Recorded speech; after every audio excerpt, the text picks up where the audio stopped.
Salut, dans ce tuto, je vais vous montrer comment faire OSPF Area. On a déjà fait des vidéos pour expliquer qu'est-ce qui est OSPF. Donc dans cette vidéo, on va vous montrer comment faire Routing OSPF Area. D'abord, OSPF Area c'est quoi? On a déjà dessiné tout ici.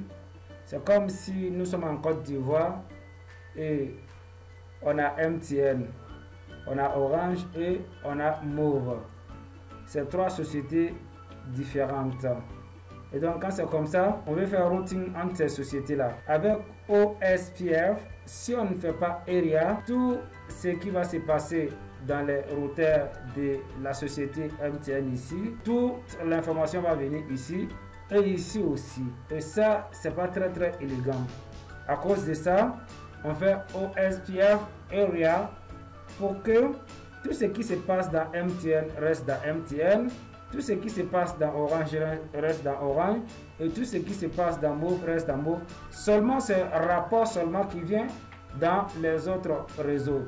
Exemple, ce qui se passe dans MTN, si on finit de configurer OSPF Area, c'est le rapport qui vient chez Orange et chez Mauve, mais ce n'est pas le tout. Pour ça, il y a une société qui sera comme société de base. Donc, on a choisi ici Orange comme société de base. Ça veut dire quoi? Area 0, son default c'est la base. Donc, pourquoi c'est la base? Parce que Mauve pour atteindre MTN passe par Orange. MTN pour atteindre Mauve passe par Orange. Donc, lui, il est la base. Donc, vous remarquez que ici nous avons un routeur ici qu'on appelle Border Router et ici aussi Border Router. Ce sont les routeurs de la frontière qui séparent Orange MTN, ici aussi Orange Mauve. C'est-à-dire ces routeurs ont deux portes. Il y a une porte qui appartient à Mauve et l'autre porte appartient à Orange. Ici c'est pareil. Une porte appartient à Orange, une porte appartient à MTN.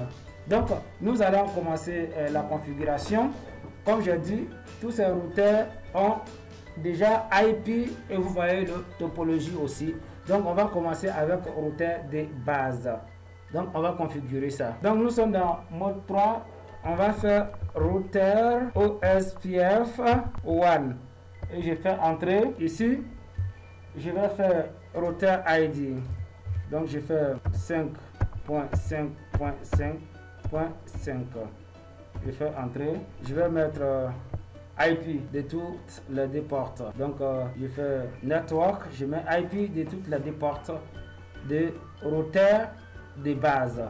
Donc je vais faire 192.168.4.2 espace. Je mets while max. Donc je fais 0.0.0.0 espace area. Comme c'est routeur de base, donc je vais mettre 0 et je fais entrer. Donc je vais mettre le deuxième IP qui est network 192.168.5.1 espace 0.0.0.0 espace area espace 0 entrée. Maintenant pour border routeur de la frontière, comment on configure ça? Regardez bien ici.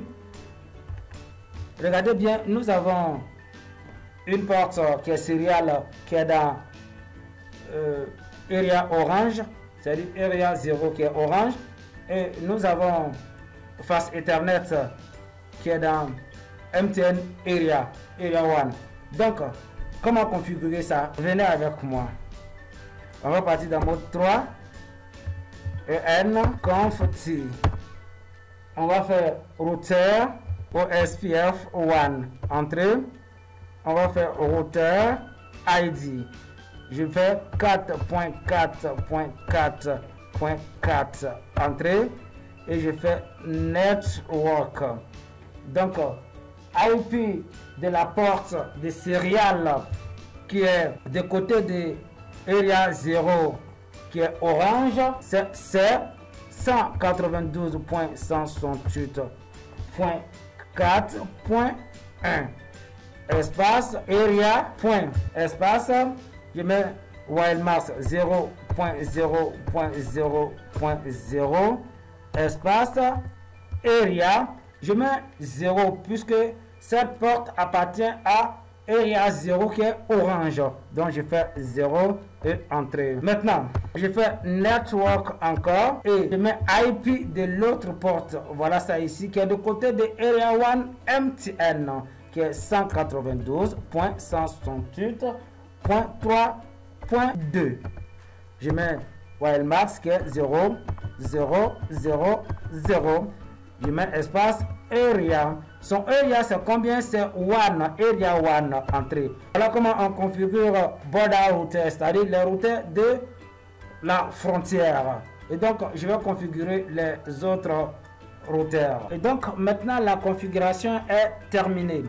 Imagine si on vient dans ce routeur ici et on va dans mode 2, on fait show IP route, on fait entrer et voilà, on a ici IE ça veut dire inter area et voilà ça ici inter area. Donc ce qui veut dire que la configuration de OSPF area est faite avec succès. Dans n'importe quel routeur on vient, ce sera pareil. Et N et on fait show IP row entrée.